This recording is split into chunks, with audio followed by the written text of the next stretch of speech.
Hello, everyone, and welcome to the 213th episode of the Voluntary Viewing Podcast, coming to you live on January 29th, 2023. We're not actually live. I don't know why I said that, but hello. I am esports reporter Lucas DeRuyter. Ryan Holtz. Everyone wants to know, how's Luka Modric gonna fit into the scheme? Like, what do you have planned for this? Is he even a rising star anymore, or is he just the pinnacle of the game? He's a fading star. Luka Modric is, I think, 34. Dedicated listeners to the pod will know that Ryan took a week off and just didn't play FIFA so that he could fucking crank his odds for getting these elite tier players that release in January, like halfway through the game's life cycle. And for a while, it seemed like those efforts were dashed, and he only got a goalie who's like I guess I shouldn't complain, but like, I don't know, it's just a goalie and you can't really play as him, so it's kind of lame. And then earlier, about an hour ago, a certain Croatian lad popped up on my my pack opening, and now I have an elite tier midfielder, Luka Modric. I think he's like 34. This was probably his last World Cup. He again took Croatia to the quarterfinals. And once again, Croatia has the population of the state of Wisconsin. Like, it makes no sense that they're competitive on an international scale in soccer. Like, it does not make any sense at all. But this one man has basically propelled them to superstardom, and it's awesome. And I'm so glad to have him. And an interesting thing is, based on my previous packs, I put together my new team, post team of the year. I was like, what am I going to be running with? And I had an older, shittier version of Luka Modric, who was only like 89 overall. And I was like, I guess he's back in my starting lineup because I need him in order to link with my goalkeeper because they're on the same team, Real Madrid. And so it's like, I got to link them together. Oh, well, I'll use this old version. He's kind of shitty, but he's decent. And then it's just like, no, never mind. His juiced 96 overall ridiculous card is now mine. I'll just slide him right into the team. No further adjustments needed. Like, so the inverse of, we don't need Luka Modric. We got Luka Modric at home. Yeah. No, but Luka Modric at home is still Luka Modric. Yeah. Luka Modric at home is decent, like usable Luka Modric. And I am the little kid who is like, Mom, can we get Luka Modric? And she's like, yes, we can. Let's pull over the car and get some Luka Modric, even though we have Luka Modric at home. And I could not be happier. I am 100% okay with this transaction. So there you go. It's my life. Esports. I bet I'm going to be a FIFA pro before too long, baby. Man, you would think of all the video games they've tried to make into esports, FIFA would have been a better contender being a game based on a sport, but here we are. I mean, they do have one. I think the issue with sports games is just cheese. Like, it wasn't created to be a video game. It was created to be a weird simulation of real life. Like Rocket League, which is just a better version of it, was created to be a video game. Like, the physics and everything were thought out as like, how can we make this a balanced, fair video game? Whereas FIFA, and Madden and all those other sports games, you can cheese the fuck out of it because it's not really accurate to a real life sport. So it doesn't look very good when it's just the same person cheesing the same move or the same play over and over and over because it works every time. So 90% of the time, it works every time. Also on the pod today, we have resident voice actor Andrew Clark, who's going to kick off our auditions to replace Justin Roiland on Rick and Morty. Which one am I starting out with? Am I starting out with Rick or am I starting out with Morty? You know what? I want you to give me your best Mr. Meeseeks.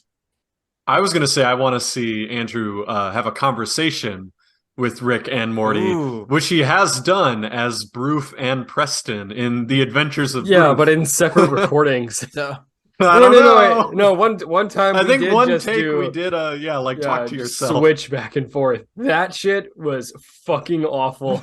Code switching, baby. Not only was the end result very bad, but the process of doing that was not fun. Anyway, here we go. Morty, what are you doing? I still have months to live. Morty, please, no. No, Morty. He's like, oh, jeez, Rick, I'm going to smother you to death in the hospital bed. Oh, shit. I just can't see you go through this anymore. No, Morty, I want to see how Game of Thrones ends. Just, you don't have to do this to me. Come on.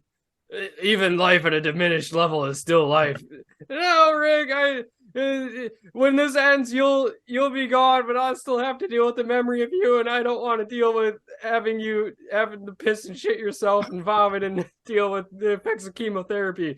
Oh, Morty, no, please, this is really sad, really bumming me out. No, jeez, Rick, just be quiet, go to sleep, everything's gonna be okay.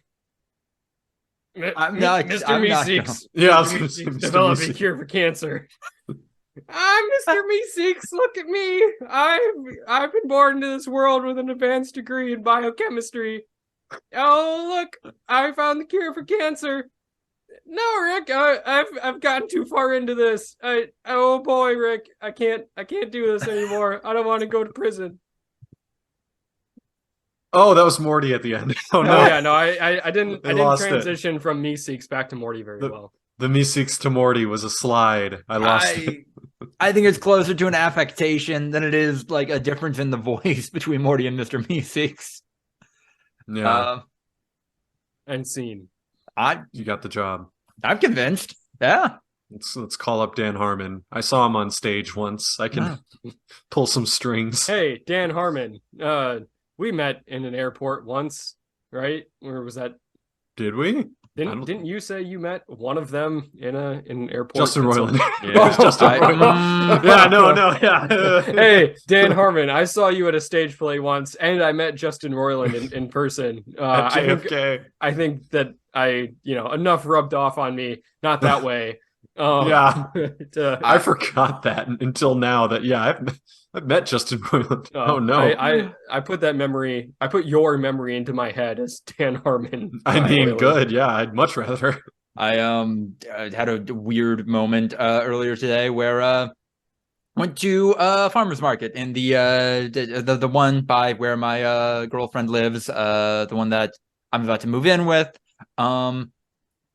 Went to the soap seller she usually hits up, and the soap seller asked us, hey, you're two younger people. Do you know what Rick and Morty is? What's going on? Justin Roiland's parents shop here, and they were really bummed out about the situation. What's going on? I'm out of the loop on this one.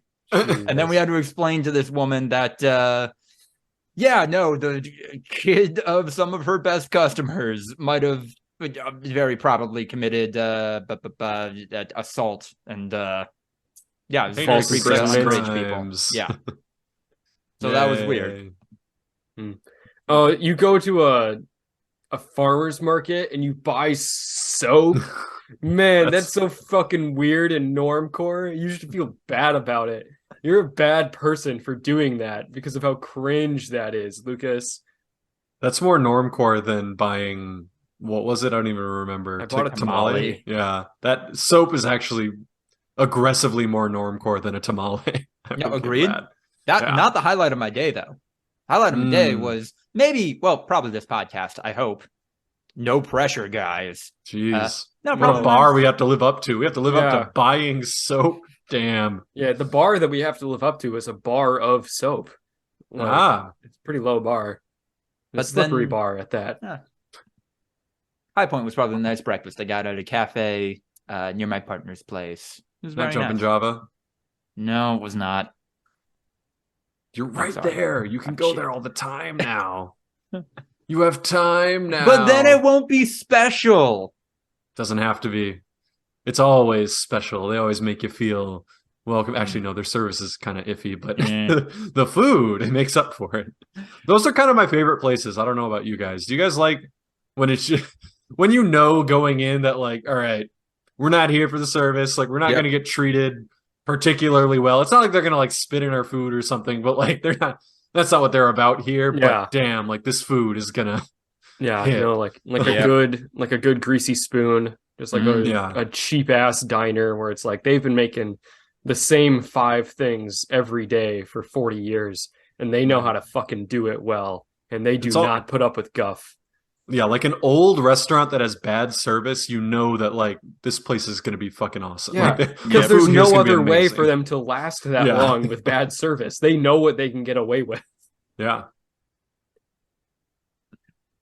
I don't like the one I wrote, but hello, I'm Lucas DeRider. I'm saying Eagles versus Bengals in the Super Bowl. Eagles pulling it off.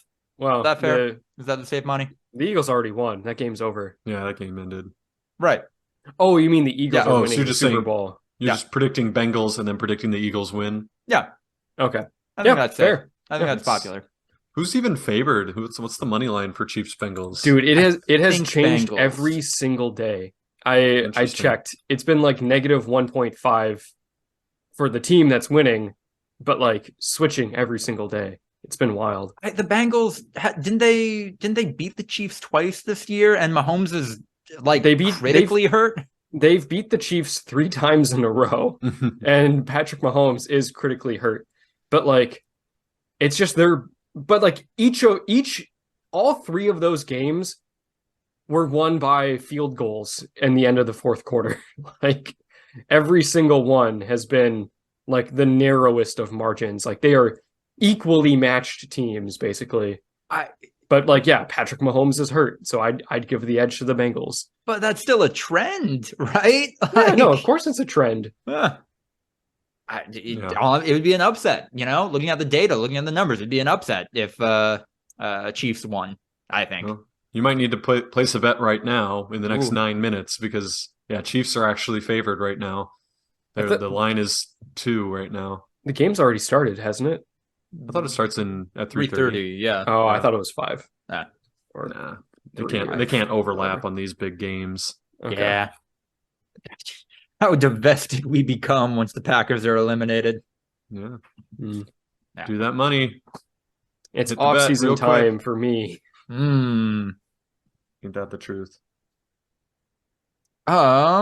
Speaking of money, HBO Max likes it because they've greenlit The Last of Us Season 2. Non-gamers are not ready for the discourse. Do you think they switch shit up after seeing just the Do we know for heinous sure response? that season 1 is like The Last of Us 1 and season 2 would be like are you sure they're going to wrap it up in season 1? They have said that before. They have said that the season 1 of The Last of Us will encompass the entirety of the first game. They've said that multiple times. Now, of course, that could be lying. Like season 1 could end like after Ellie and Joel reunite after they meet the cannibals and shit, like for all I know. And they could just put in a bunch of filler, but it doesn't sound like they're going to do that. And I wouldn't really expect that from Craig Mazin, but It does feel like they're taking their time though. Like we just left Boston and it's 2 episodes in and there's only 10 or 9, I don't know. there's 9. I think there were originally going to be 10, but then they changed like how the first episode was structured because the first episode 1 was supposed to end with Sarah dying. Right. Spoilers. And then they got some feedback of like, okay, but that's not what the show is about. You should really show what the show is going to be about in the first episode. Right. Everything I've heard is season 1 will encompass the first game. I've heard some disagreement over whether or not season 2 will just cover the second game, if they're going to do that time skip, or if it's going to be more. And yeah, here's what happened in between The Last of Us 1, The Last of Us 2. Druckmann did say, Neil Druckmann, the guy who wrote the original video game, who's now like one of the EPs on the show, did say that if they did a season 2, because this was before it got greenlit, that they wouldn't do any filler, that the season 2 would start where the second game starts. But that he thinks that with the amount of content that's in that story, that might have to be broken up over 2 seasons. It is like over twice as long as It is. The Last It's of Us like 1? the first part of The Last of Us Part 2, where you're playing as Ellie, is the length of the first game. Right. And then in the second half, when you play as Abby, that's like also almost the entire length of the first game. So are they going to do them concurrently? Because otherwise, it's going to be a Right. whole season, and people are gonna, ooh, Yeah, they're like gonna really hate season 3 if mhm. they Yeah, I don't know. do it concurrently. I don't know. I don't know, like if they would just do like multiple like storylines, like where there's an A plot and a B plot, with like Abby's shit being the B plot, Mhm. or like if they would switch episode by episode. I don't know. Yeah, and actually, now that I think about it, the structure of the second game doesn't lend itself as well to a TV adaptation as the first No, one. it's weird. I mean, I know you, Lucas, you fucking hated it. Ryan, you didn't care for it at all, and you didn't like where they took the story. I liked it because I thought it was interesting, but it is fucking weird the way that they did that. Do they have to wait for the actress they have playing Ellie to be at least age in Bella the second Ramsey? game? Yeah. I don't know. Like Bella Ramsey right now is what? Like they're 17, I think. Yeah, I don't actually know. That was a young-looking 17-year-old. Okay, yeah, that's weird for me to say. Yeah, but they don't quote me on that. Bella Ramsey's 19. Damn, dude. Okay. Fucking hell. She a vampire? She's a 1,000-year-old vampire. Bella Ramsey is Bella Ramsey is non-binary. Found that out recently. Apologies. So just are they a vampire?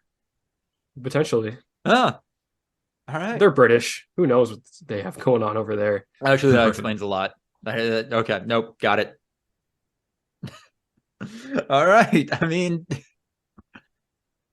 I don't know. Was there ever any doubt in your minds that like the Last of Us show would go on for as long as the people involved wanted it to? I really thought it was going to be a miniseries until recently. Okay. I thought they were just going to cover the first game because that was such a well-regarded story. Like, regardless of how I feel about the second game, it is not nearly as well received as the original game. Like, I didn't know if they really had the desire or the balls to go into that. And they are going to wade in. Like Craig Mazin, I feel like he had a very easy job with one, which was literally just like taking a very good story and making it perfect. Now he has to take what at the very least is a mixed story, and make it at least like very good. Otherwise people are going to hate the second season in comparison. Like, it's going to be Westworld all over again if they can't pull off season 2. Like, I don't know. But then, like, I mean,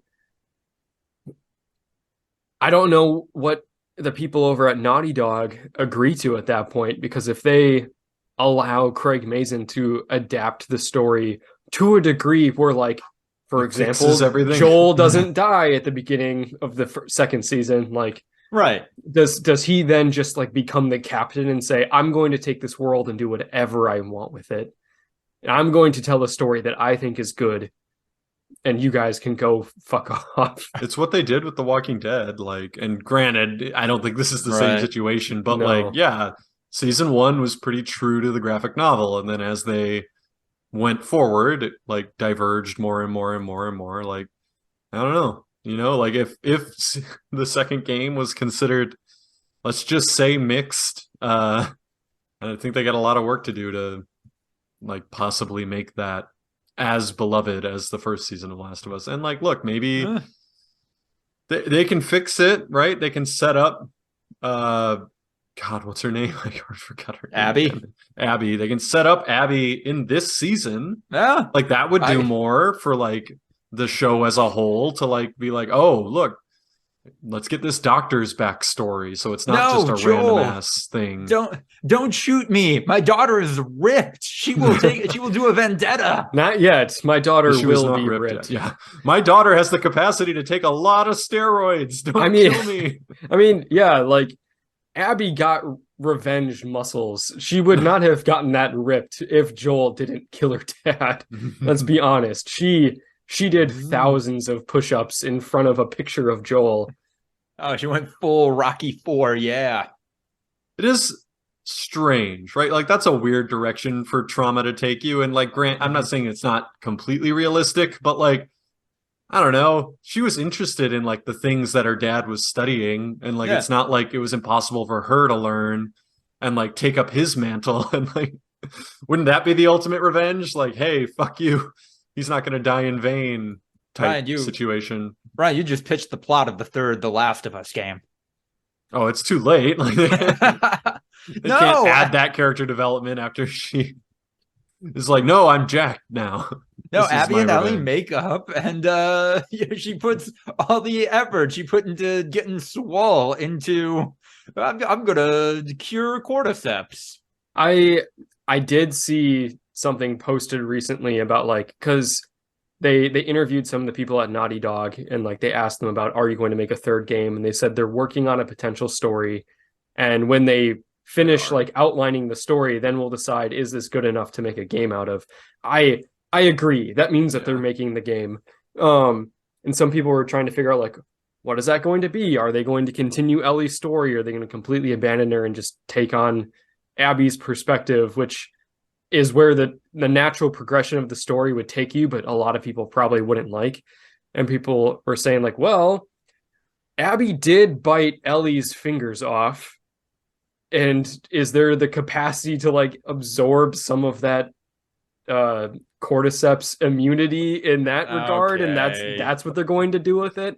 They're going to focus on Abby and be like, she's going to find out she's immune and then try to make a cure that way. And I'm like, that's dumb. That's probably what they'll do, but that sucks. They set up in the first game that they need to take out Ellie's brain to make a cure to do but now it's secondhand immunity. It's in the blood. They're shitty doctors. Guys, she's like even better. What like the immortal whale gland in Avatar 2. They've established this. No, she finds out her dad was just a quack. Yeah. And they could easily get the vaccine just from Ellie's blood, and they did not need to take her brain out. And she's like, oh, my dad was bad at his job. That is the thing, right? Like, that is why you do empathize with Joel a little bit more towards the end, is because, like, it wasn't, like, they talked about how there'd been other patients before. There had been other immune people, and, like, it's a really risky thing, and, like, chance that it doesn't work, but we're going to try it sort of situation. Like, I don't know. I also don't know about the new Square Enix game, Forspoken.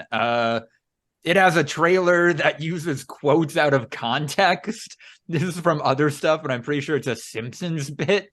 Like, one of the accolades trailers they have is quoting Game Informer, saying that it is impressive, when the article itself was written about a previous trailer. Oh, saying that the trailer was impressive? Yeah. Oh my god. And go for it. I was going to ask you, I've seen so much random shit about the discourse surrounding this game, and I have no idea what any of it is about. It seems like most of it is about, like, it's just a super cringe fest of a story, and that, like, it's an open world game without really anything to do. But then other people are saying, like, but the combat is really good. Yeah. And other people are saying, you guys think it's cringy because it's a protagonist of color. And other people saying, like, no, have you not seen this shit? I don't really know what any of it means. So please enlighten me. By all accounts, it does seem like this is a genuine, like, 7-8 out of 10 game. Like, and not in an interesting way either, just in like this isn't quite there. Maybe there are some like poor conceits in this. And that is just, it's fine. It's whatever. An 8 out of 10 game is a really good game. 7 out of 10 then. A 7 out of 10 like video game review 7 out of 10, because that's garbage. That's like a bad game. If I don't know, Kotaku's giving it a 7 out of 10 or something. IGN 7 out of 10, I think. Ooh, rough. Yeah.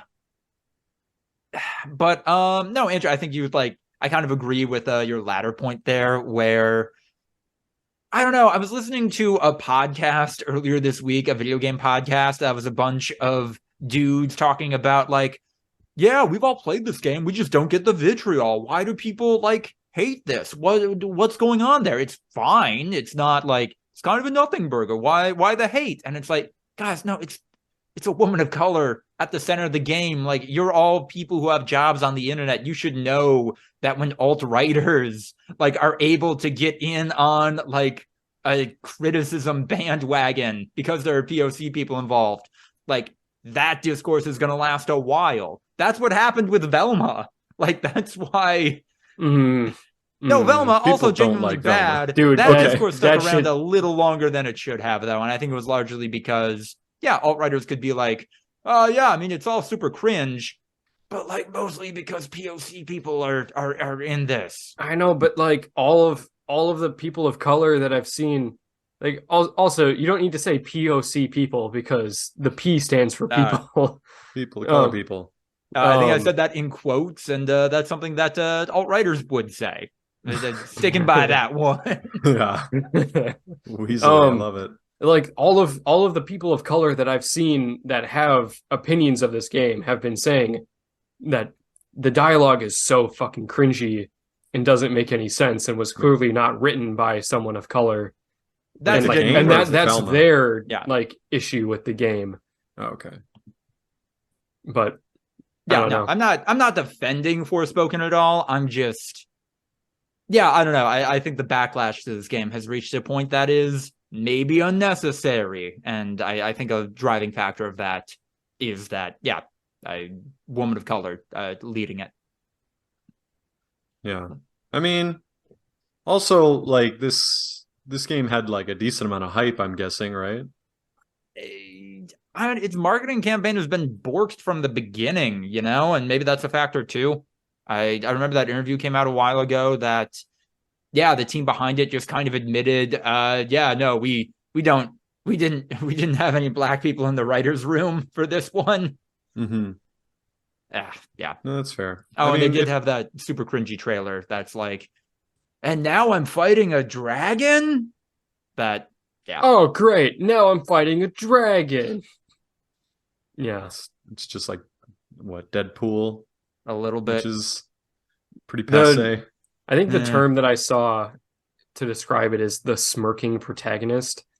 Like the person that like always has the one-liner. Got the quips. Yeah, like I think people used to call it a Whedonism because of Joss Whedon, but yeah.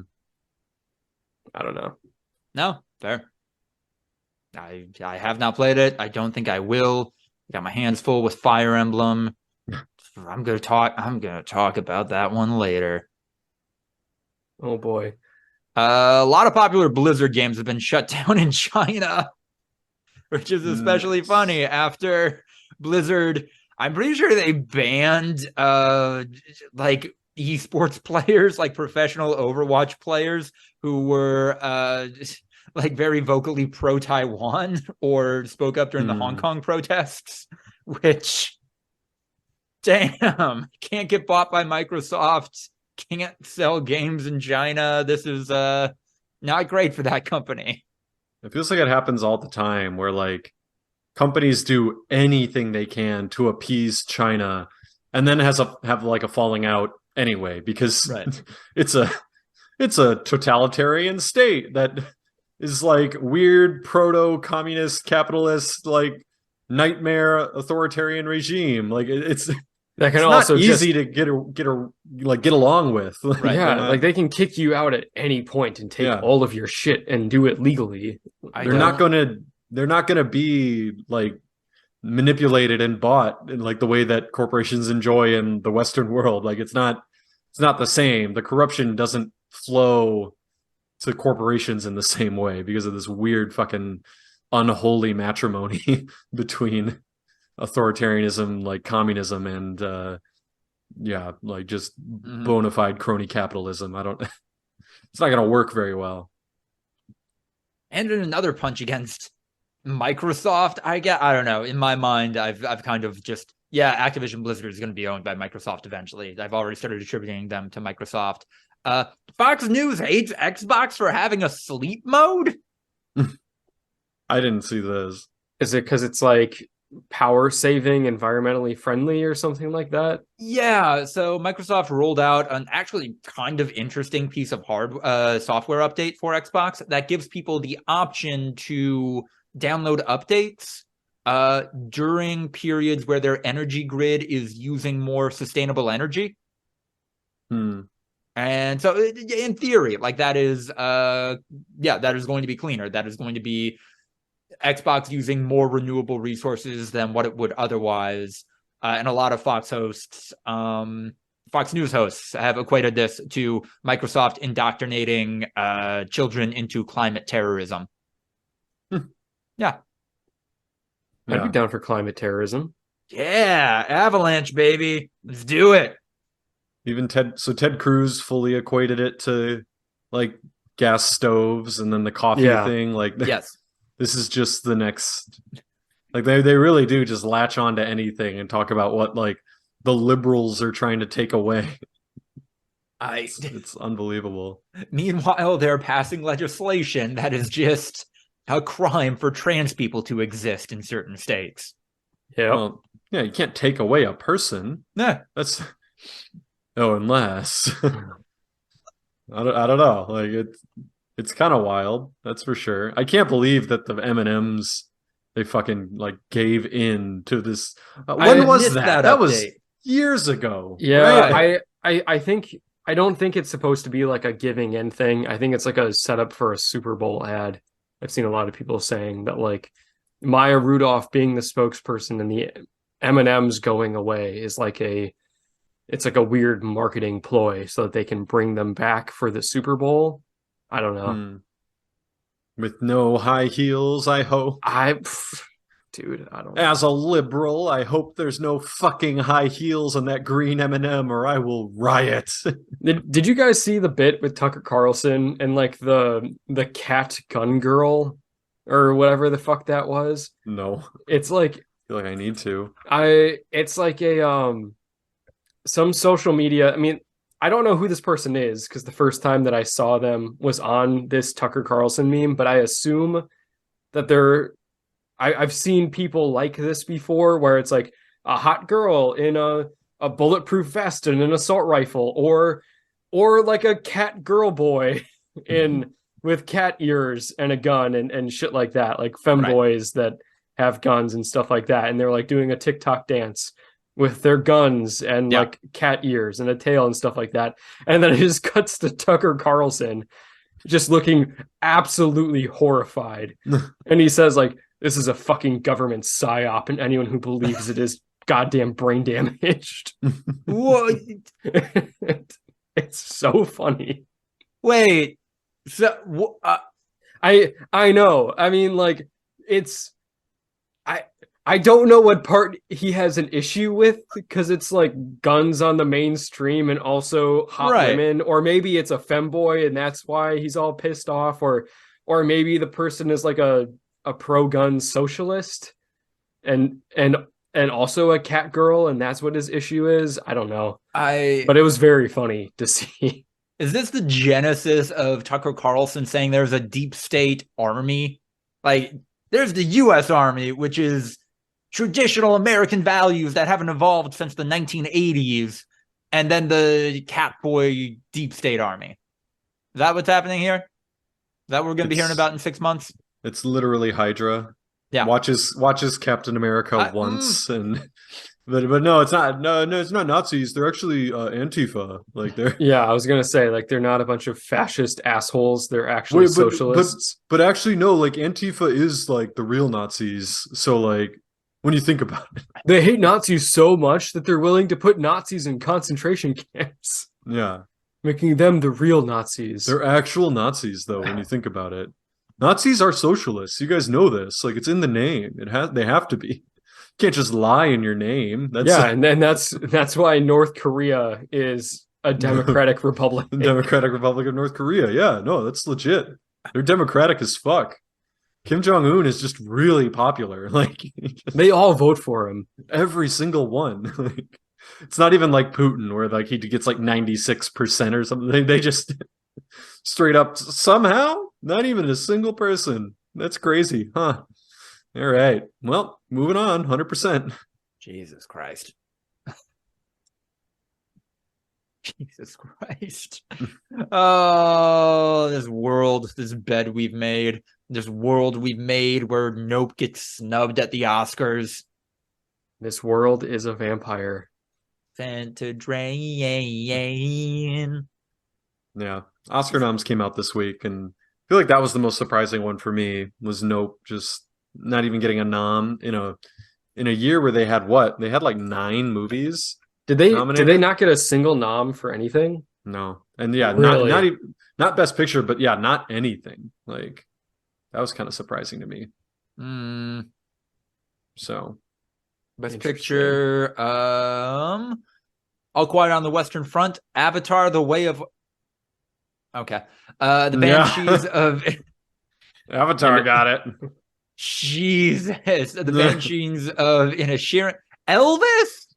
Yeah. No way. Everything Everywhere All at Once, The Fablemans, Tar, Top Gun Maverick, Triangles of Sadness, Women Talking. Yep. Wow, Yeah, Tar is about like a music teacher who sleeps with her students, and like, well, then one of the students kills herself. It's like pretty brutal. Like, yeah, Maria really liked it, or at least thought it was interesting. But, dude, I can't believe The Northman didn't get a single nomination. I can. That movie fucking sucked. Fuck that movie. I was joking because I know you hate it. I was happy. I danced on the grave of the Northman. Both the Daniels for Everything Everywhere All at Once has like split director. Has that ever won? I'm assuming, yeah. What do you mean? If they're getting co-credit, then yeah, I'm guessing that must be legit. No, I don't know if that's ever happened before. Let's see. Hey, Brendan Fraser, lead actor for The Whale. Yeah, that was good. I liked Stephanie Hugh for Everything Everywhere All at Once. That was cool. Jamie Lee Curtis too, but I was like, really? Yeah. Best actress in a supporting role. She was in it not very long. I did love her in it, but yeah. Barry Keoghan got nominated for The Banshees of Inisherin for supporting actor. I mean, he was good, but it was just like a really small, weird part that he had. He was just like a mentally feeble man who wanted to fit in. It was kind of just there in the background. Right. Glass Onion, Knives Out Mystery, written by Ryan Johnson. That sounds like a little bit of a quansi there. Top Gun Maverick, screenplay by Aaron Kruger and Eric Warren Singer and Christopher McQuarrie, story by Peter Craig and Justin Marks. That's... Is a screenplay even that great if you have to have 5 people contributing to it? I don't understand how a lot of these movies are adapted screenplays. Right. Like Glass Onion and Top Gun. Like, these are both sequels. Yeah. But also, like, they made these for the purpose of making a movie. Like, how is this an adapted screenplay? I'm genuinely curious. I don't understand. Then there's Best Original Screenplay. Yeah, exactly. I mean, that's a category. Both of these movies, I was made to understand, were screenplays written for the purpose of becoming a movie. Like, does it have to be like actual original IP to be an original screenplay? So then adapted is just the catch-all for like sequels and shit. Yeah, follow-up, like stuff that has had a previous entry in its IP, whether it's in a book or a movie or a video game or whatever. Maybe. Not having seen all of these movies, I definitely think Everything Everywhere All at Once, that feels like it should get Best Editing. It should win it all. Every award. That's my number 1 movie. Original song. I feel like Avatar is going to win all the, effects and ones. Sound and stuff like that. And it doesn't not deserve it. Actually, pretty contested year. Best Animated Feature Film. Oh, is it not cut and dry? Guillermo del Toro's Pinocchio, Marcel the Shell with Shoes on, Puss in Boots: The Last Wish, The Sea Beast, Turning Red. I've not seen all of those, but I know that. Well, actually, I've never heard of the Sea Beast, but everything else I've heard of is just glowing reviews. So can't even offer a pick there. Sea Beast was Netflix. Oh, I didn't think that was supposed to be any good. I didn't watch totally it. missed I don't me. think so either. Yeah, no, I feel like that would probably be Pinocchio. Wait, If is I it was offering because a guess. did Nope get stubbed because it's vaguely critical of Hollywood? Like, is that what's happening here? Like the never know. subtext is anti-spectacle film. I don't know. A little bit. Huh. Maybe they were just like, it's just Jaws with aliens. We're not gonna nominate this movie again, and then still had fucking Top Gun and Avatar as Best Picture noms. Not even best sound. No, they didn't get any noms, like, That's at all. wild. That was our number one movie last year. Yeah, It was my number 2, but yeah. it was collectively our number one. And also, like, you don't think your number 2 movie deserves at least a nomination? Yeah, I probably should. Over Avatar, for sure. Yeah. I feel like, yeah. Avatar, fun movie. It's not art film. Like, It's a chance that they're just doing it for ratings. You know, I get movies that people have actually watched in the categories. was about to say no Marvel movies for anything either, but I don't know what Marvel movies came out last year, now that I think about it. I was talking to Jade about this recently, about how, like, after Endgame came out, Ryan made his bold stance of, I'm done with Marvel. I'm not going to see any of these movies, and that's okay. And I was like, oh, come on, man. That's ridiculous. You're so invested. We're all so invested. This is going to be something that we all stay watching, like, even if we don't watch all of them. I watched one Marvel movie after that. It was Spider-Man, and I have not seen one since. And I also don't give a shit anymore. And it just took me like 3 or 4 more months longer than it took Ryan. Yeah. And like, oh man, I am done with this. What? Yeah. It was a good wrap. Like, that is a great way to end the story. I don't need to know then. I never saw the Doctor Strange. You don't want to know what Ant-Man and the Wasp do? And like, this is like their 3rd movie. It's like, I don't care at all. I don't care about Doctor Strange. Like, that's what came out, by the way. It's Doctor Strange and the Multiverse of Madness, Thor, Love and Thunder, Black Panther, Wakanda Forever, and the Guardians Holiday Special, but I don't know if that wasn't feature length, I don't think. So I guess Quantum Mania is last year, you mean? All the stuff that came out last year from Marvel. The 2022 movies. So yeah. I don't know. No, yeah, I got nothing. Yeah, no, Andrew, I think I did the same as you. I gave that follow-up Spider-Man movie a try, and then I was like, so I think the theme of this movie is just that fascism is okay so long as it's like a good guy calling the shots. So maybe I'm done. Maybe I'm done with it. Wait, that was your read from Spider-Man? A little bit. Where was fascism even involved? Maybe not fascism, maybe authoritarianism. Like, but where was any of that involved?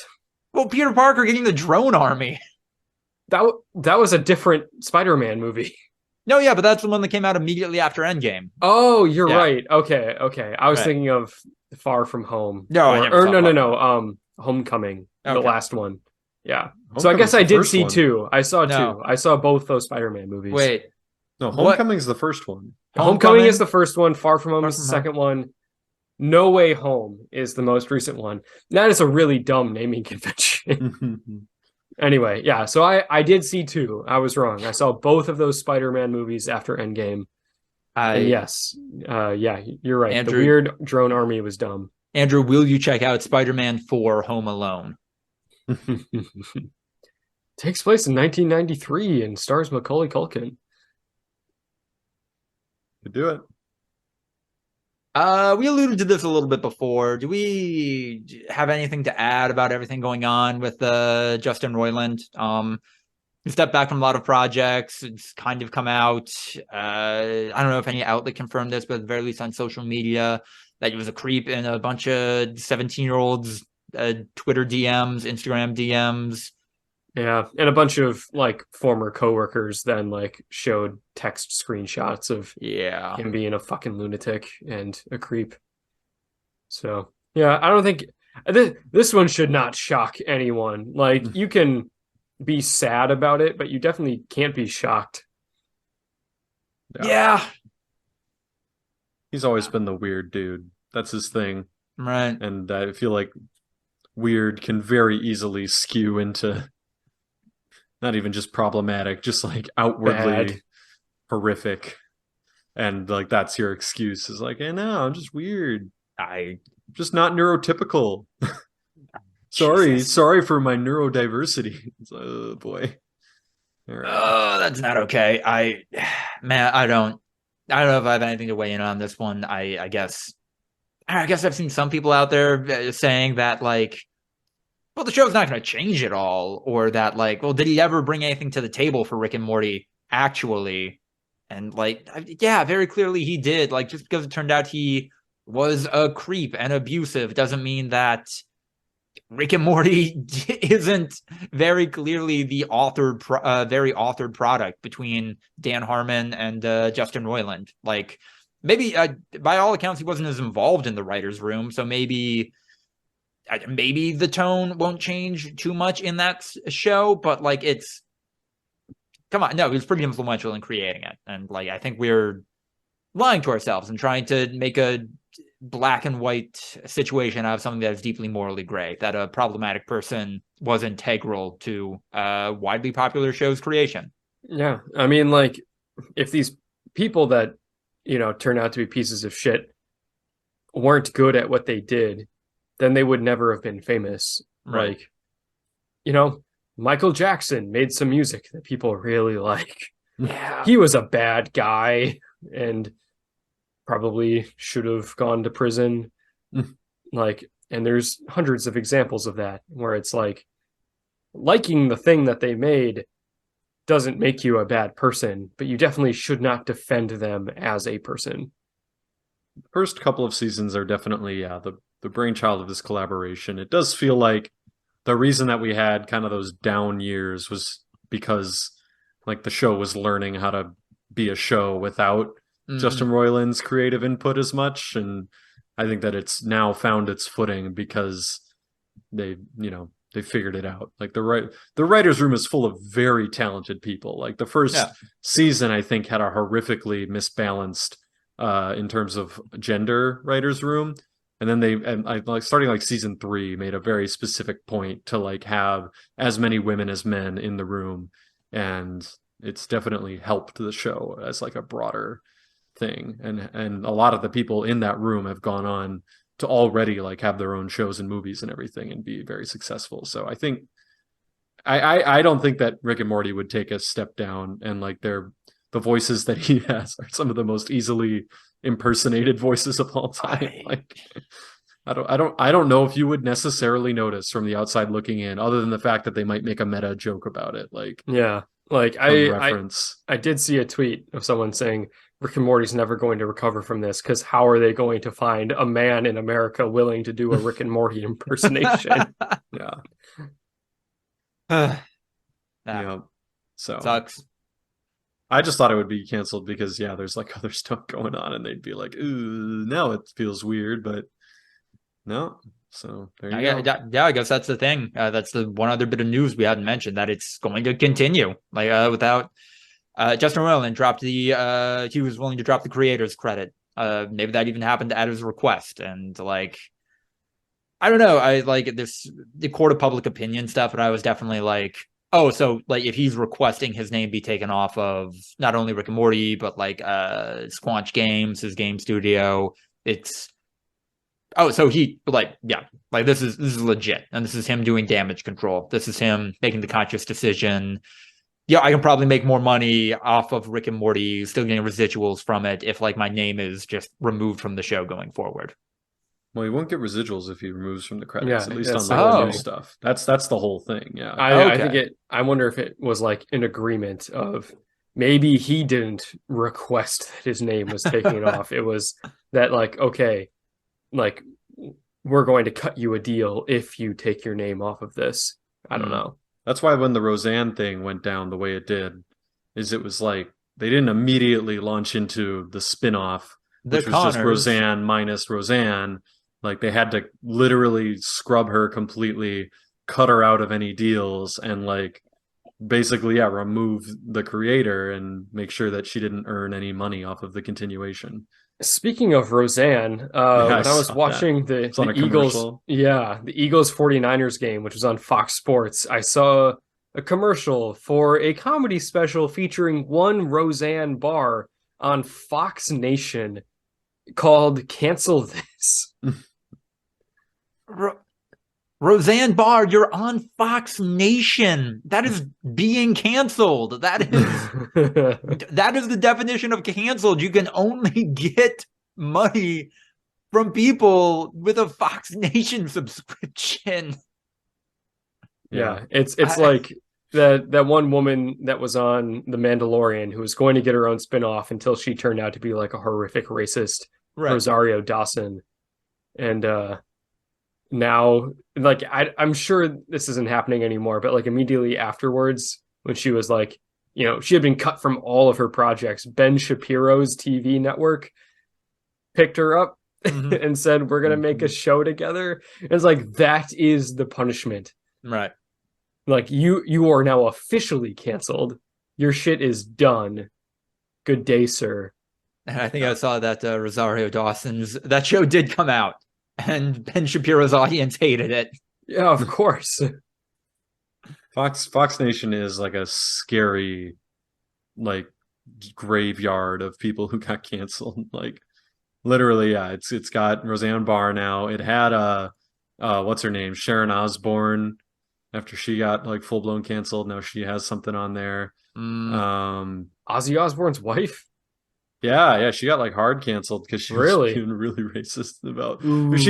She had some weird things to say after Piers Morgan made the comments on Meghan Markle about like race stuff and everything like that, and then she kind of came to his defense and was like, "No, he's my friend. He's a good guy. Oh no, he's not racist at all." And then on the show that she does, like, which is like The View, but it's The Talk or whatever, she just had like this big argument with a woman of color who was just like, yo, that's racist.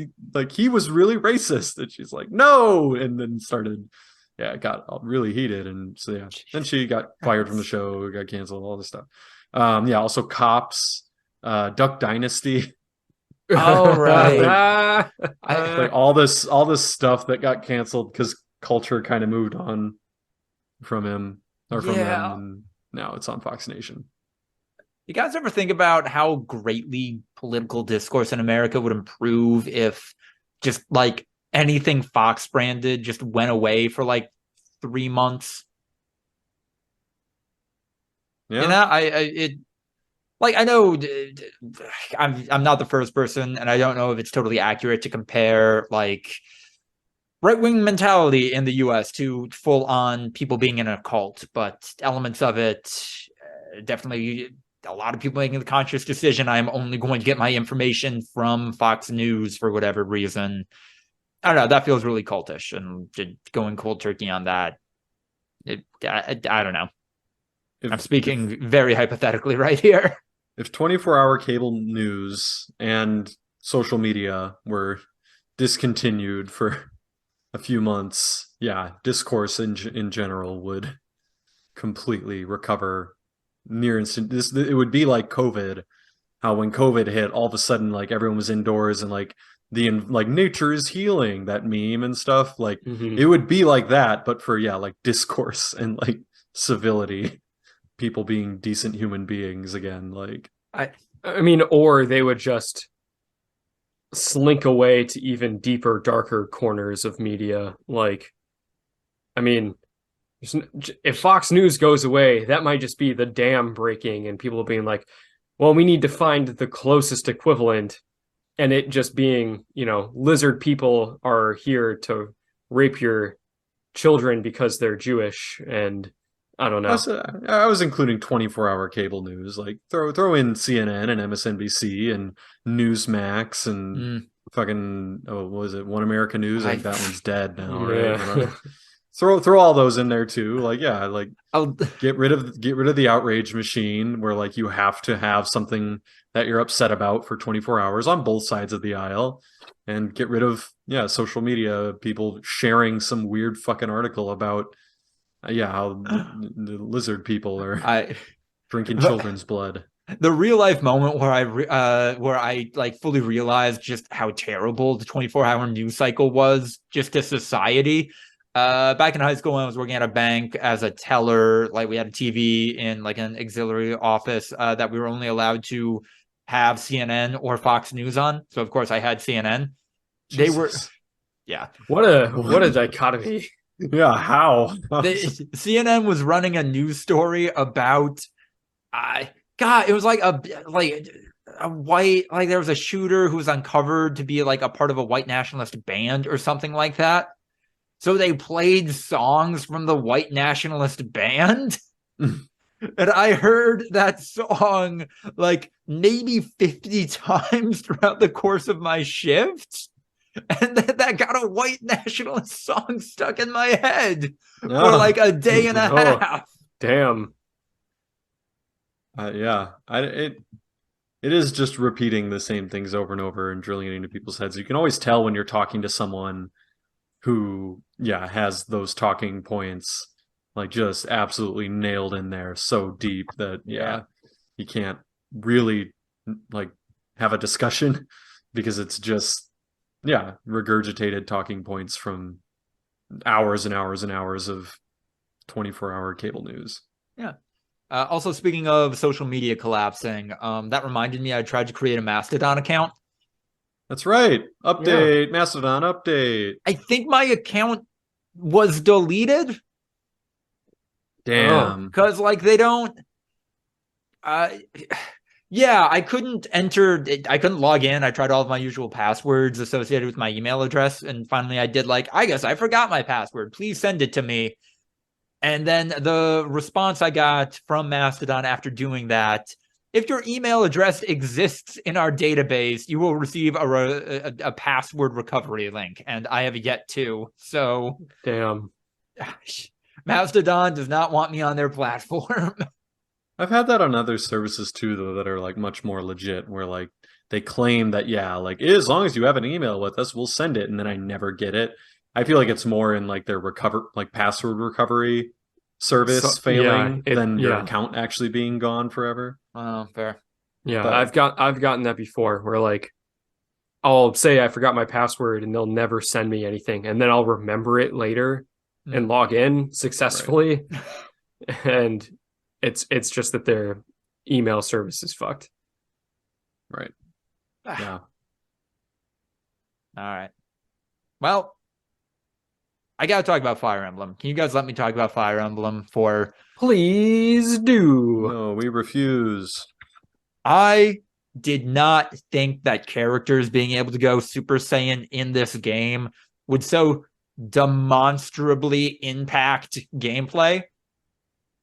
And yet it does. And yet I'm thrilled about it. So the conceit of this game is that previous Fire Emblem protagonists can be summoned as like stands, as though they're stands in JoJo's Bizarre Adventure. We know what that means. Yeah. Little ghosty people hanging out and like helping you fight. And then characters can fuse with them. And it's only for 3 turns. And they are not like completely bulletproof during that stretch. But they are so... I didn't think I would be playing a tactics game and have so many like clutch moments. And yet there is like with this mechanic, they are executing on that. And it is really good and interesting. And I don't know how a mechanic like this can return in future Fire Emblem games, because they can't keep making new Fire Emblem games that just reference past ones. That's the whole hook. I don't think they can do that ad infinitum, but it's really solid so far, and that is a fantastic mechanic. And I also love how the weapon triangle works in this game. I love breaking axe dudes with my only sword guy, and then because that dude has a broken weapon now, just jumping them with all of my weaker units simultaneously after. And it's really good. After me like not being totally into Three Houses for its very people like the story of Three Houses. I don't like the story of Three Houses. Tactical gameplay in Three Houses, not fantastic. For me to come to engage and get some of the most robust tactics, some of the most people have thought about how to make these different levels of systems engaging. God, it is just crack to me. I play this game and I lose time. This is a game where I can sit down at 6 p.m. with a drink in my hand and just think about what I'm going to do in this game, and then it's bedtime without me realizing it's an academic man's game. A little bit. I don't mean to be pretentious when I say that, but it's a game you play in your den, surrounded by all of your books in your high leather chair. Rich mahogany. And you say that, but the characters in this game are so fucking dumb. In a level that almost gets to be Whedonistic, like we talked about before with Forspoken, but they're having just enough fun with it that, like, I don't even mind. For instance, one of the characters in this game is the prince of, like, I guess they're technically the Kingdom of Peace, but really it's like, oh, this is the Flower Kingdom. Like, you look at the topography of this region and it's just, oh yeah, I guess they got a lot of flowers. And then this bandit, like, attacks this castle. And then as the prince, I fought the bandit head. And the prince was like, you've incurred my and my kingdom's wrath. You will never escape this day, this battlefield. And the bandit's just like, oh no, I've angered the prince of the Flower Kingdom. Whatever will I do? Just roasting this dude in a way that feels natural to the world. And that's fun and stupid. The main character asked Marth, the like ghost of Marth, like, hey, how'd you get through all of your adventures so I can better get through like this adventure? And Marth was just like, friendship. And I went, okay, cool, I'll try that. It's dumb. Friends are made along the way. The Donald character, the Donald archetype in this game, which I guess the best point of comparison is like Magikarp, where this character is going to suck shit for a long time, and then all of a sudden they're going to spring off and be like one of the best units in the game. They're a healer in this game, and I love that. That is really interesting. That is a whole new dimension on how to level them up and get them to the point where they are good. And also, healers in this game are some of the most fun I've ever had in a tactics game. Like, they are primarily healers heal, but they can also fight barehanded, and that's how you break units with weapons outside of the weapon triangle. So people with bows, people with knives, people who are using magic. Just by having this anime boy who is so small and young that they are very clearly voiced by a woman doing a gruff basically an anime boy that sounds like Ash Ketchum, just walking up to this archer, slapping him a little bit, doing like 2 damage, and then like actual troops, actual people in armor, fucking them up. This game is fantastic. I like it a lot. The voice acting pool, there have been so many Fire Emblems at this point that they're running out of people to voice characters and like didn't put a lot of forethought into what these characters will sound like. So yeah, Erica Lindbeck voiced a character in a Fire Emblem game that returns in this one, and she's just doing her voice. She's just doing the same voice that she did for like half a dozen characters in Smiling Friends. Mm-hmm. And it's weird that like, oh yeah, this is just a normal woman's voice that you would hear in 2023 voicing the princess of this fantasy medieval kingdom. Cool. It's really off-putting to me. That was always my main thing with Frozen. Yeah, is that Idina Menzel like does not sound like a 20-year-old ice queen. Like, she sounds like a 40-year-old professionally trained opera singer. Like, it's not appropriate. Like, I get it, she's confident, but it's like, oh, let it go, and it's like, that's not okay. That's interesting. Actually, now that I think about it, that's kind of a trend throughout all Pixar movies. Like, Tom Hanks doesn't sound like a cowboy. Why is he playing a cowboy? He's playing a toy cowboy. I feel like you can excuse that one. But Tim Allen doesn't sound like a fucking astronaut. Tim Allen's fucking moron. Like, I mean, okay, that one's weirdly appropriate, actually. Buzz Lightyear's Buzz Lightyear himbo confirmed.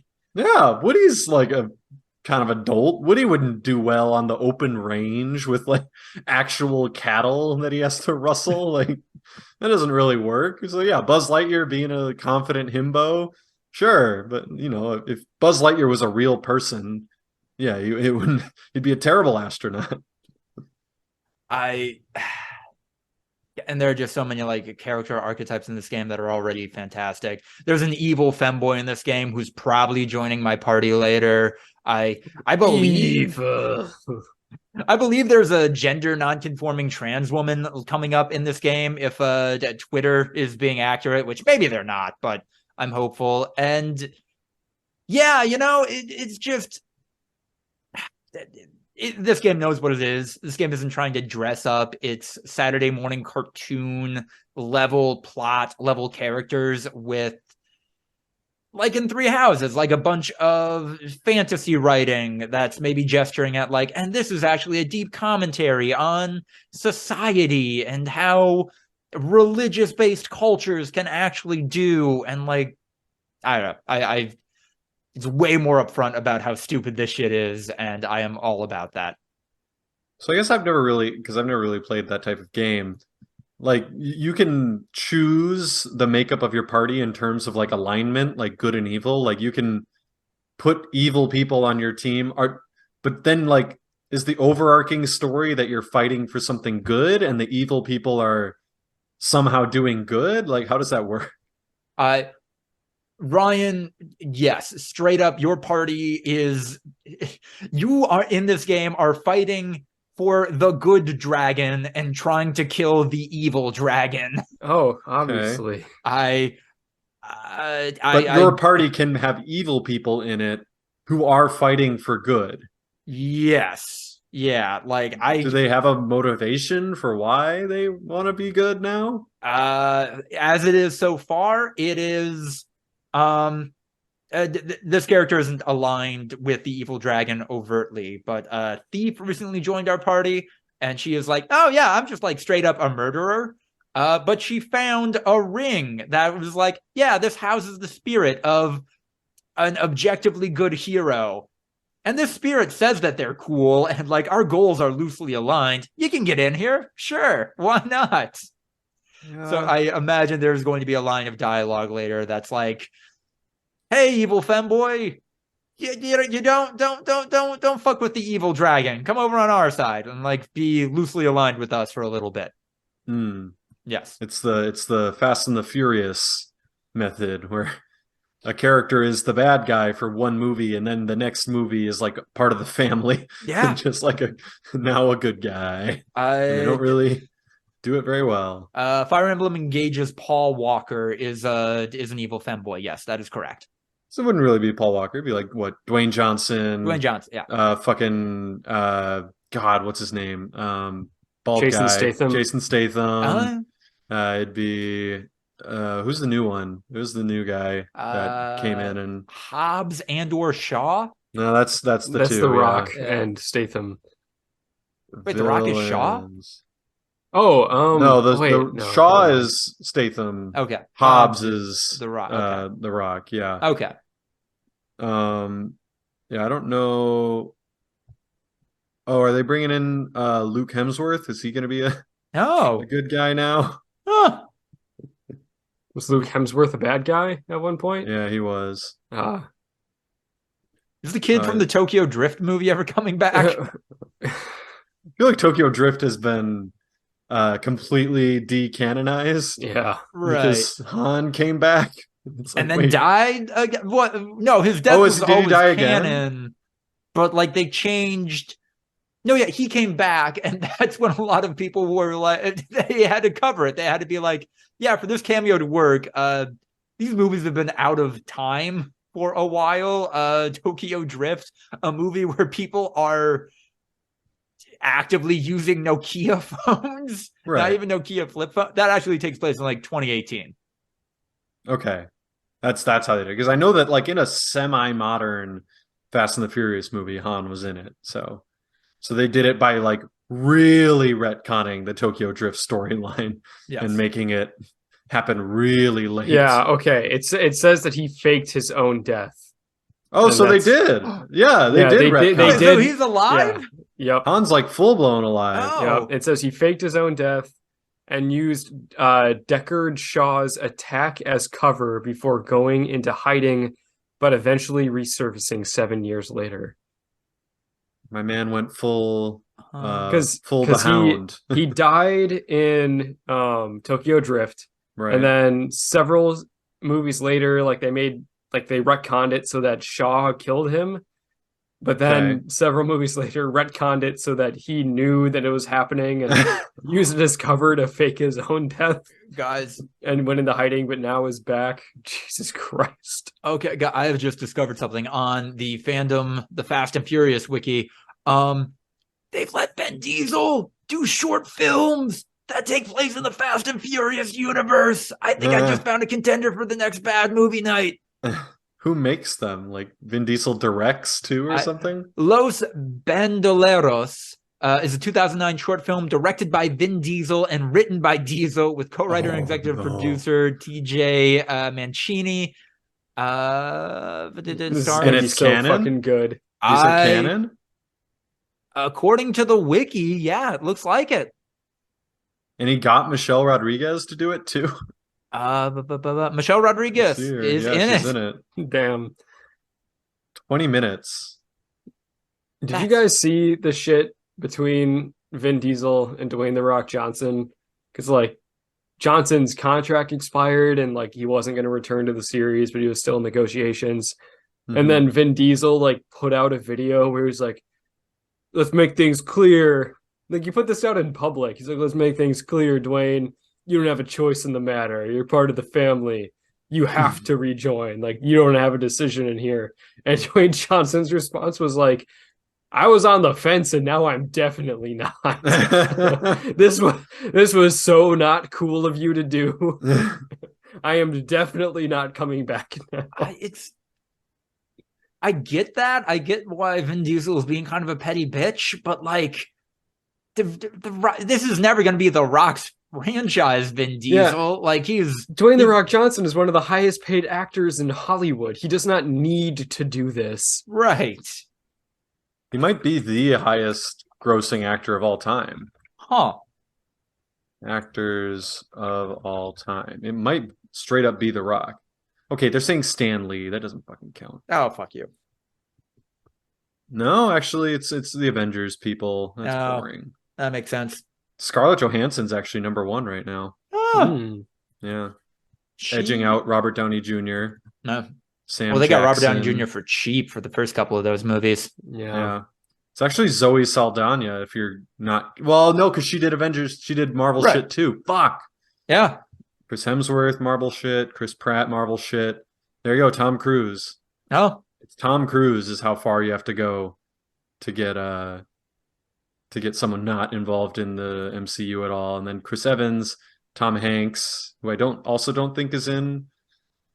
And then Vin Diesel is actually in the Avengers stuff as fucking Groot. So they're counting Groot. And he gets a lot of boost from that. Jesus. So quick update around Tom Hanks. Going back to him. My parents are on vacation right now, and for whatever reason they decided to see A Man Named Otto, and they like that movie, I guess. But in the course of telling me that, my dad texted me and was like, "Hey, watched Bullet Train on the flight. Think you would like it. Has anime and Thomas the Tank Engine." And then I had to lie to my parents, and I hope they don't listen to this. I had to lie to my dad and say, "Yeah, I saw that one, Dad. Pretty good." I thought it was pretty good. It was fine. There was nothing wrong with Bullet Train. Yeah. It tried. It wasn't Wasn't perfect. That was but an interesting role for Brad Pitt to play. Yeah. Anyway, that's Fire Emblem Engage. Early contender, game of the year for me. What are y'all checking out? So this week was the day. Yesterday was the actual official day where Angel has given up on Game of Thrones. What was the episode? Like season 5, episode 6 or something. We're like 2 away from Hard Home. I was trying to get her to Hard Home because I thought that was valuable, and then maybe Battle of the Bastards, and then I don't give a shit anymore.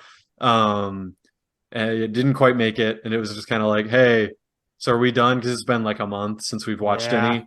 And she was like, yeah, we're done. And I was like, you want to know what happens? And she's like, yeah. And I'm like, why don't you like ask me what happens to each character? She's like, Daenerys. And I was like, oh, fuck, that's the... All right, well, thought we could start with an easier one. So like as I went, and then it like when she came over to Westeros, I was like, oh, well, fuck, now I got to talk about Jon Snow, obviously. So then it went into like what happened to Jon Snow, and then it was like, oh, fuck, now. And it just ended up, like a weird beat for beat what happened in Game of Thrones. I don't know if you've ever had to do that before, but it was kind of fascinating. Like just giving a beat by beat explanation of an entire like TV show that you've built a base of knowledge on for multiple seasons. So interesting. Angel did make it 7 episodes longer than Jade in terms of watching Game of Thrones. The last episode that Jade and I got through was the penultimate episode in season 4, like the attack on the wall, like Ygritte died, and Jade's like, okay, I don't think I can do this anymore. It's too emotionally taxing. She wasn't like bored with it. She's like, that's the opposite reason. Yeah, she's like, this is hard on me. But then don't worry, that'll stop. We can keep going and that'll stop. Yeah, no, the emotional affection definitely wears away. But then she did see most of the final season with me. Oh, boy. Because like as it aired, my HBO subscription had expired, so Michael and I were watching it together, and she just would come and watch it with us. Mm-hmm. And she's like, yeah, I'm glad I stopped watching this show. I was like, yeah. There was no payoff. Well, yeah, when we started watching House of the Dragon, I'm like, you're going to want to watch Game of Thrones, and I'm not going to really want to stop you because it is really good for a long time.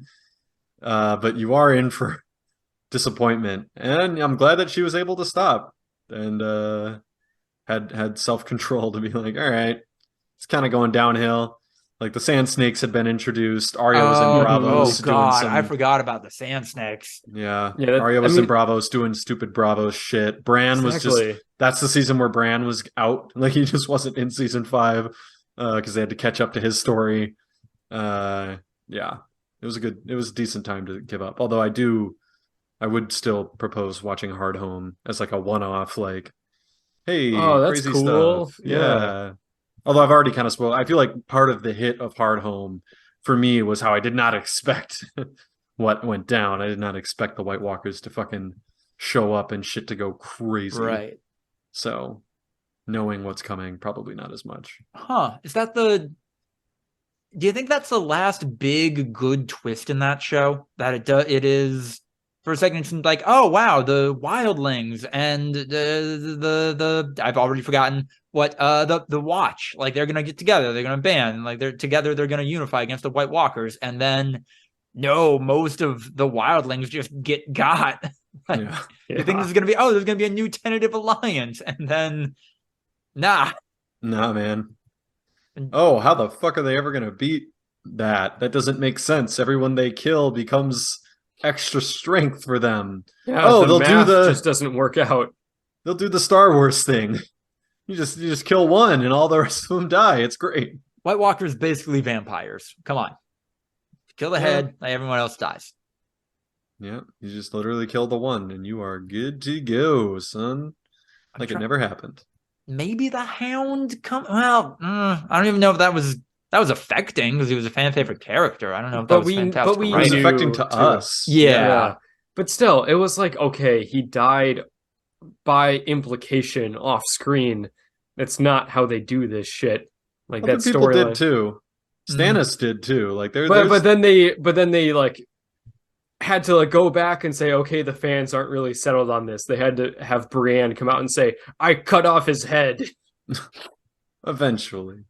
But they've done some off-screen deaths. It was plausible that he actually died there. But yeah, when the Hound came up, because I was like talking about the final episode with Daenerys flying around and burning everything, and I was like, and then Arya's there, and like she's with the Hound. Oh yeah, the Hound's alive, by the way. The Hound didn't die when you thought he died, but he does die here. He gets in a fight with his zombie brother, and the castle collapses, and they both die. And then but Arya doesn't. I guess she learns a lesson about revenge. She goes to become an explorer. She goes to become Columbus. And then Bran's the king.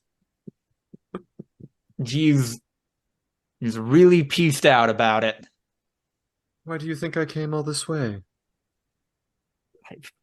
Yeah, no, what if they named him king and then he just like hopped up out of his chair and was like, all right, motherfuckers, let's get to work. That was all an act. Yeah. You got, son. This is the Game of Thrones. You play to win or you die. Some of you fuckers who are responsible for my dad dying are still kicking. We're fixing that. Yeah. Actually, I've been training. When I go to meditate and warg, I've been studying the blade. Why do you think I wear this blanket? And his legs are just shredded. They're huge. Yeah, he's got the opposite of the Skip's leg day guy. Like he's just fucking kicking everyone, just like bam. They're too powerful. He's immovable. He's a fucking tree. He's unstoppable. No swordsman school in Westeros has a defense for kicking. Oh my god. He's changing the meta.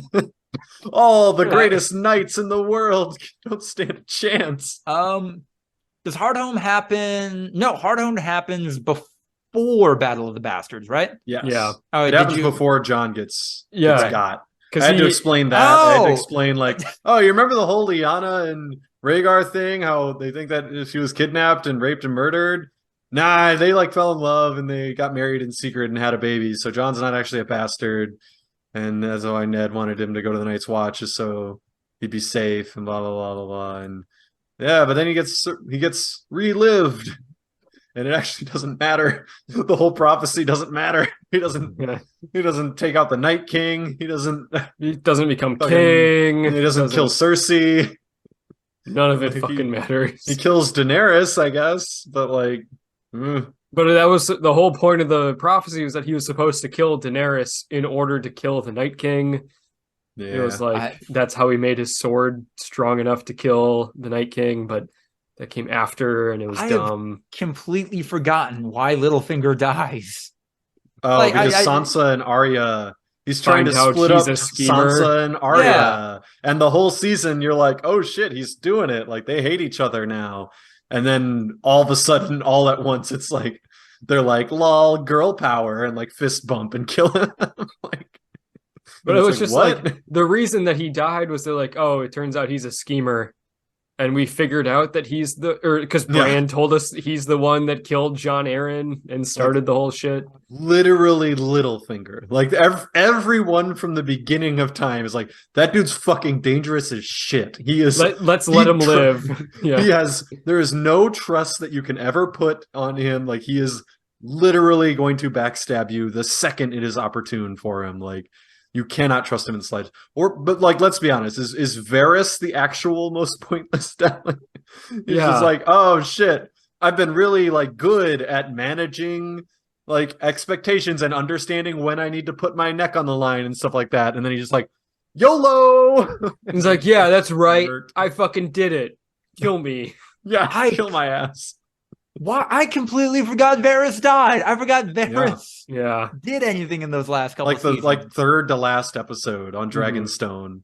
Just completely arbitrarily. And it's part of her Mad Queen. Oh, right, because he was like, hey, maybe you shouldn't be calling the shots here. Maybe not you. Yeah, well, because he told Jon Snow that he should be king. And then Jon Snow ranted in there. It's like, Varys told me I should be king, that you shouldn't be king. I didn't want it. I didn't want it. My queen. God, what a dumb show. Yeah. Yeah. And that's literally Varys' whole thing is Did Jon being Snow good at ever that. find out that he committed incest? No, he Yeah. did. Oh, Yeah, yeah, he was broken up absolutely. about. That's As soon as he found out that it just didn't matter. who his That's parents right. were, Yeah, because Sam tells him, right? Sam told him, and he's like, that means Daenerys is your aunt, and John's like, I'm not a bastard. He's like, maybe not in the literal sense, but what you're doing is pretty bastardy. Like, yeah. Boy, so many more interesting permutations than what actually happened. I mean, I'm sorry, Andrew, this got a little sidetracked. What have you been checking out? A good sidetrack, but still. So this week, in my Madden franchise with Ryan, I won the Super Bowl. The Dublin Celtic Tigers won the Super Bowl. Are you in the good first at Madden now? No. Oh, but I kicked my ass. I did kick Ryan's ass in the way that he has kicked my ass many a time. That was literally an equal ass whooping to any ass whooping that I've ever laid on to Andrew. And it was weird. And then I got to the Super Bowl and I played the Super Bowl against the reigning champion Los Angeles Rams, and there was just some buffoonery about reigning champion. That's the Houston Texans, baby, who don't exist anymore in this universe. I forgot there was a year in between in the franchise. And then there again, some buffoonery, like just really weird touchdowns that shouldn't have happened. I picked Matt Stafford off 6 times. I had 3 pick sixes. I had a punt return touchdown and a kick return touchdown. Trevor Lawrence threw 5 touchdowns while completing 11 passes. What? And then I got to the end of the game and I exited out of the game and then forgot something and I went back in and it didn't save. The game didn't happen. So then I had to play it all again and it was really close. What has happened here? What is different now as opposed to the last time we checked in on the Madden franchise? What, for a good long stretch, for most of the pandemic, it seemed like your Madden experience was frustration. Yes, an exercise in futility, like almost getting to a penance. What happened? Why are you good at Madden now? I don't think I am. And I don't think that I bested Ryan. I think that Ryan just experienced what I had been experiencing this entire time of I am trying really hard and I think I'm doing everything right. And just shit happens that doesn't make sense where it's like, okay, I'm pretty sure this is what was supposed to happen there, but it's not what happened. And Ryan had that happen 30 plays in a row. It got out of hand. Like originally, I think I threw like 3 picks before the game was like math, or like where I was mathematically eliminated. And like the first one I think was on me, and then the other 2 were just like really bad throws. Which, again, like my team is designed kind of for like memes for like playing to my play style, and my quarterback isn't that good. Like he's only like 81 overall or something. So like that's kind of on me. Like if the CPU quarterback makes like a scripted bad throw that results in an interception, like should have built my roster better, like I can't really necessarily complain about that. And then it was just like my game plan was out of whack. Like I couldn't run the ball. Andrew is very good at running the ball because he has an unstoppable Jonathan Taylor and a really good offensive line. So I couldn't prevent him from running the ball, and I was losing by 3 scores. Like it was just kind of impossible to catch up. And when I would try to catch up, I'd have to run riskier and riskier plays, which would then result in more turnover, and it would just dig the hole deeper. Like it was pretty much over by halftime. So yeah, fair. It was, I'm excited. Let's keep going. I will also say, I think that part of the issue is playing on all pro versus all Madden. Yeah. I think that, that definitely levels the playing field a little bit more because the CPU is a lot dumber on all pro, but we do that because we don't feel like playing every second of the game anymore. Okay. Yeah. So in order to win when we're like simulating most of the game, in order for us to like take over and be able to win most games, it has to be slightly lower difficulty.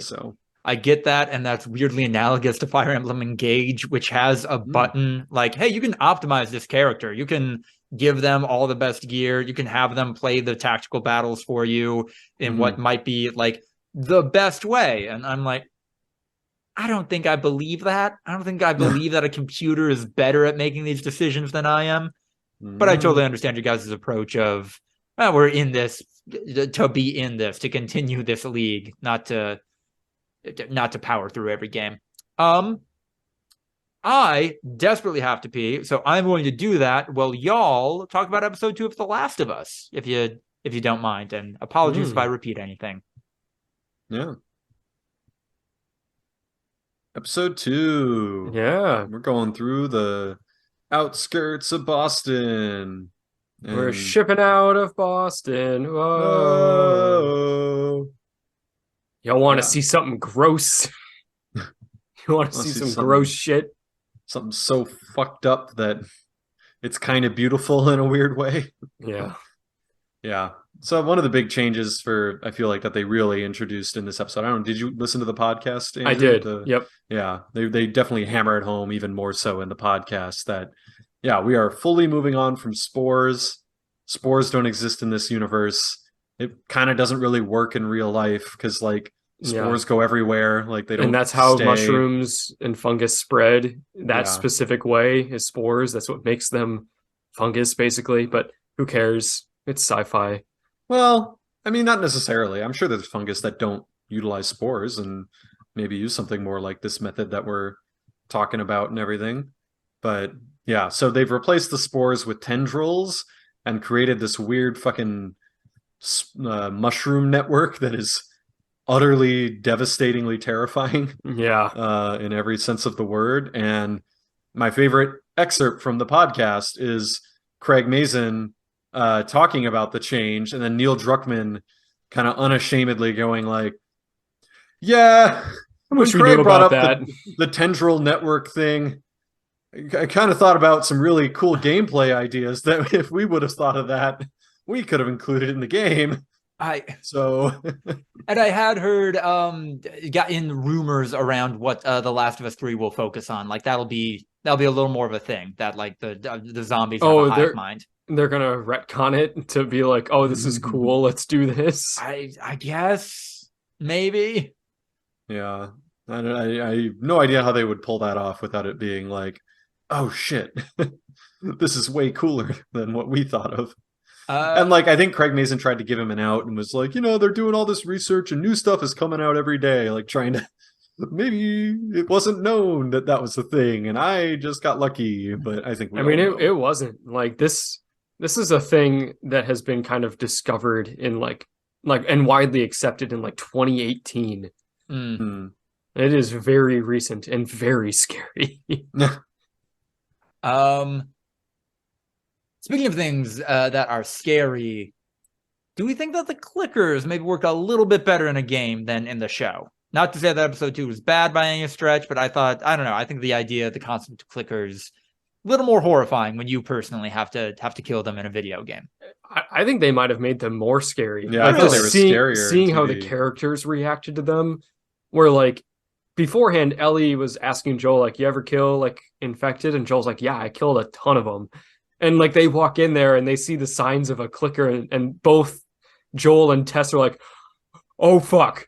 Like we know them as like these hardened badasses, and both of them are like, this is the worst possible situation we could be in. This is so scary. And one of them dies. Like, yeah, there's literally a 50% because she got a 66% infection rate. Ellie just happens to be immune for some bullshit. Like 2/3 of the people in the party should have gotten infected by those fucking things. Like, and Joel had multiple times where he probably should have too. Like, they are impossible. And like, they didn't have the brick. The most overpowered tool in all of The Last of Us. The brick works real well, that's for sure. The callback to the original Last of Us reveal trailer where Joel's like trying to reload his gun, like with his shoulder on the corner while you can kind of see the clicker faded out in the background. Like, That was so good. quietly trying to reload his gun. And then shining his Terrifying flashlight in proposition. its face and it not reacting is Yeah. like so good. Am I am I the only one who, when they got into that semi-flooded hotel lobby, are they about to do a crate puzzle? Yeah, Are they about I was Yeah. thinking the same some thing. crates? Are they gonna have to put Ellie on a fucking pallet and push her across? Also, Ah. piano frog.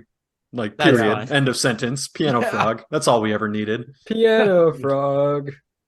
Didn't realize that I needed a frog playing piano in my life until I saw that. And now I feel like my entire 26 years leading up to this point has been Wasted. meaningless. Michigan J, step it up. Yeah, no, you piece of shit. You're worthless. We've got a new frog musician supremacist. I guess my only other thought about this episode, I think I liked it a bit better than the first one. Was there a thing about like Tess being into Joel, like a line about that in the game? I can't recall for the life of me. There It's was kind of implied, like yeah, okay. there was one like throwaway line where she says something like, if what we had ever meant anything to you, like you'll do this Okay. for me, but like Not quite as overt as it was. they Yeah, made it more in the overt, show. and they talk about it in the podcast, like making that relationship more overt and like where it's being like able to explore these characters more, because that's all we have. Like, they don't Yeah, have right. repetitive enemy segments where you Right. can, oh no, now there's 3 runners, 1 clicker, and a bloater. Like, you know, they can't just do that and buy like 30 minutes of game time. Like, you have to actually have content. So No. yeah. All right. I wanted a quick shout out to the overpass scene. On that overpass, they had to shut down Calgary, I think, for like a week. Like, that whole highway was shut down for like a week for that, like, what, 2-minute minutes. conversation that they had. It's on the Jesus overpass. Christ. I was like, damn. I feel like as a Calgarian, you have to feel pretty bittersweet about that scene. Like, hey, that's our city. What? That's it? Motherfucker, I added 15 minutes to my commute for a full week. That's all we get? God damn it. But it was a fun scene. I really liked Ellie, like, oh, so they don't have these giant monsters that spew spores at you and they make you infected? And they're like, haha, I hope not. And then it's like, oh, and they don't have like those weird ones with their heads split open that hear like bats? And they're like, just gonna plead the fifth on that one. Also, that first one is a monster that exists in the video game. Yeah. And they just are like, Saying, aha, yeah. remember that? We're not doing that. That's a little weird. They're like, what about this other one that's equally as weird? That one's real. Yeah, oh, don't worry, gamers. That one's coming back. I get it. I get they can't have these very noticeable actors walking around with gas masks on most of the time, just in case. The Pedro Pascal is Famously famous for showing his face 3 times in 2 seasons of a show. Like, he's built for this shit. Is Pedro Pascal actually in the suit though? Oh, Yes. Oh, They do have like 2 other guys that wear the suit, but they all wear it. They have a stunt guy that wears the suits for the stunts. Mm-hmm. They have one guy that wears the suit for like specific like actiony gun stuff. But then like when they're just like walking around doing stuff, that's Pedro Pascal in the suit. So you're telling me that when Pedro Pascal has a fucking profile in Hollywood Reporter on a day where there's a crucial scene that they need him for out in the desert, they don't just go like, let's just swap one of those guys in real quick. Jerry. Yeah. Let's throw him in there. Literally no one will ever know. It's 100% we'll never fine. know. No one's gonna know. They're gonna know. Also, I've been watching, speaking of Star Wars, I've been watching Andor. Oh, Andrew broke down the season, so I know that this is like the finale of the second story arc in Andor. But yeah, I've met the guy from The End of the Fucking World, who's like Karl Marx's mouthpiece Yeah. in the show. My favorite part, though, that I told Andrew about is one of the guys is like this. He's from the Bear, the kind of no nonsense gruff veteran dude from the heist team is the blue collar, don't give a fuck, drug dealing front of the house cashier guy from the Bear. And when I saw him, I had a weird, again, like when Andrew visited Rock Springs, and it was like that, like my brain doesn't make any sense to me. It's like, why is this dude from the very grounded Chicago cooking show on this alien planet herding alien goats and planning to rob the alien government? Like those were leaved fairly close to each other. Yeah. This dude like booking. Yeah. He's getting hit work. after hits. I think he got an Fucking Emmy nom. I think, scheme. yeah, he's doing good. God dang. Good on him. But yeah, no, I was like, that can't. No, it is. What the fuck? This is ridiculous. Have you gotten to the heist, or are you? No, that's this episode. Okay. They left off, and it's like, next time, baby, we're gonna do some shit. Gonna go heist some empires. What do you think But of the show so far? I like it. The problem is that I do know that like it doesn't go well, like the heist doesn't, because I know he's in prison for the. That part's been spoiled because we didn't know we were gonna watch. We'll see. But yeah. So I like it. It's interesting, that's for sure. I don't think it's made for me in the same way that it was made for you. Like, it's not scratching that itch of like, this is the best TV show of the year. Like it's not. It would be like, somewhere around the lower. It might have made my top 10 if I would have watched it. We'll see how it wraps. Like maybe it'll propel it into that next level. But I'm still at this point. I still think my top 10 is pretty airtight, which makes me regret letting you put Andor on there. Although Lucas, I'm sure would have anyway. But we'll see. Maybe it finishes strong, and I'll be like, yeah, no, that's totally deserving. Looking back, like if I binge, I think we're within 2 points of each other for winning the voluntary viewing top 10s. If I was just a little more cutthroat, it was a tight maybe. year. I think all three of us could have won if we would have been a little more cutthroat. What can I say is I have the best taste as the winner. Yeah. I understand better than all of you. Andrew's cutthroat as fuck. Oh, that's another thing that we did. I don't mean to hijack the breakouts. We cut some throats. Yeah, cut some throats. It was a good week. Do you guys have any more breakouts? I don't want to completely hijack. No, go for it. We had me and Angel watched The Traitors on Peacock. Oh. It's a reality show that stars a lot of like former like Survivor and Big Brother people. So like we were like, oh, that's cool. Like let's give it a shot. It's hosted by Alan Cummings of Good Omens. So Andrew, you'd love it. But yeah, it's like a weird show that's kind of Among Us-y, like Among Us the reality show. Like there's 20 contestants and 3 of them are traitors, and you have to get rid of the traitors before the traitors kill everyone. Otherwise, they win all the money, and the innocents or the crew members, however you want to look at them, get nothing. And yeah, dude, the fucking ending to that show is one of the most brutal, cutthroat things I've ever seen. Like it's in real life, this person just wrecked 2 human beings. Like high level notes. Sari is a traitor. She's from Survivor. Mm-hmm. She was a traitor from the beginning. Sometime along the season, both of her other traitors get eliminated. And there's only one guy that they recruit to be a traitor kind of later in, who's from The Bachelor. And so there's 2 traitors going into like the final section where there's 5 innocents. The traitors successfully sow discord and they kick out an innocent. So then there's 2 traitors and 2 innocents going into the final ceremony where all 4 of them can choose to either end the game right now because they think they got rid of all the traitors and like everyone left is an innocent, and then they just split the money 4 ways, or no, we need to do another banishment and try to get rid of another traitor. And if one person says to do a banishment, they do a banishment and get rid of one of the 4 people.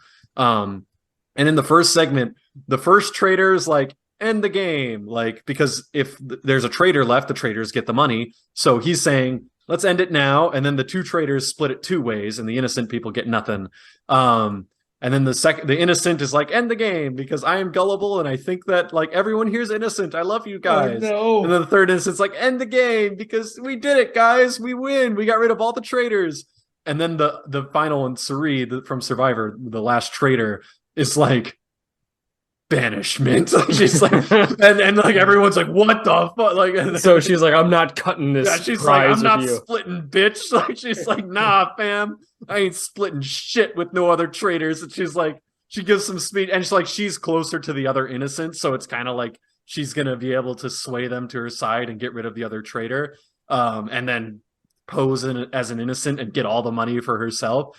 And the other traitor from The Bachelor is literally like, well, you know, I have a good family back home and a good job. Like, I'm just gonna leave. Like, he's just like, we don't need to do the ceremony. Like, we all kind of know how it would go. So bye, everyone. I was a traitor. Like, and just leaves. So then they're like, holy shit. Like, the two innocents are like, I can't believe Suri did that. She flushed the final traitor. This is crazy.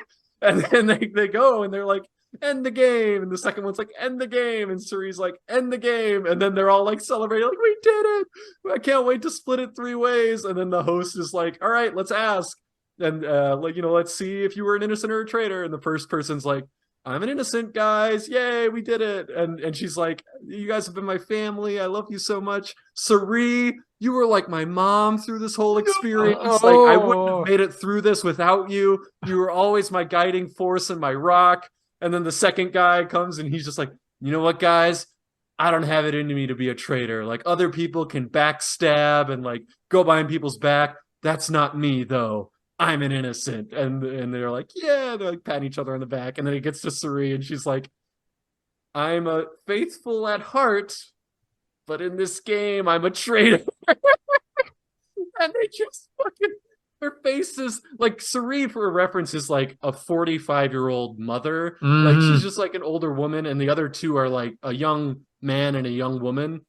And they're just instantly crushed. It's like this maternal figure for both of them reveals that actually she was playing you the entire time and is about to steal like 80 grand from you. Like, they're just instantly like, what? What are you talking about? And then like there's this, and then like the show has to end, so they're kind of like, yay, it's over. Like, you did a good job, Suri. Like, and the other two walk away and it's just the host and Suri, and he's like, you did it, hooray. Like, can you believe it? It's crazy. So yeah, I've never seen, it was just so brutal. I was like, I don't know how I could do that if I were her. Jesus. Like, unbelievable type shit. So interesting show. I didn't know you had a Peacock subscription. Are you going to check out the new? Oh, okay. No. I took the 1 week free trial, and I am going to cancel it very quickly. But yeah, now you're talking about Poker Face, the new Natasha. Other people will watch Natasha De Leon's new vehicle. Yeah, potentially. Yeah. I didn't watch this personally, but if we're talking about the wild reality shows, my partner watched the first 2 episodes of MILF Manor. Oh my god, I watched a Cody Co commentary on the first episode. The twist, everyone guessed that it is the mom's sons who the other moms are going to be trying to date. Yeah, no, that's just happening. Yep, everyone called it. That's legit. And they're leaning into the incest. Like, they're leaning into how weird this is. There was one horrific game challenge, I don't know, where they blindfold the moms and like, now touch all of the kids. Try to figure out which one is yours. Yeah, no, it's like, feel their muscles and their abs and their chest and figure out which one is your son. And then it's like the mom and the son have to like share a room. Yep. So when they then go to like have sex with, like, you know, one of the other members, it's like they have to decide, or kids. Yeah, am I gonna have sex in front of my son, or am I gonna have sex in front of my mom, or am I gonna have sex in front of this woman's son, and it's horrific. It is the worst thing I've ever seen. It's literally straight out of like Japanese game show and Japanese pornos. Wild. Those would probably have better acting. I don't know if I mean that. That was maybe overcritical. I don't know. All right. I think we're just about done with episode 213 of the Voluntary Viewing Podcast, which will almost certainly be titled Spider-Man 4 Home Alone. If you like what you heard, like, comment, subscribe, etc. Check us out on Instagram, YouTube, and TikTok for highlight clips. Support us either on the Anchor podcast platform or through our Patreon, where you can join the likes of the terrific Tiffany Cole, Sucky Badger, and sensual Richard Nixon. Questions and business opportunities can go to voluntaryviewing@gmail.com. Follow us on Twitter for updates at V2_podcast, and follow me at Lucas the Writer on Twitter to keep up with all of my writing. Don't want to spoil anything, but a project I really hope would get picked up has gotten picked up, and I'm working on that now. All right. Have a great week, everyone. Goodbye.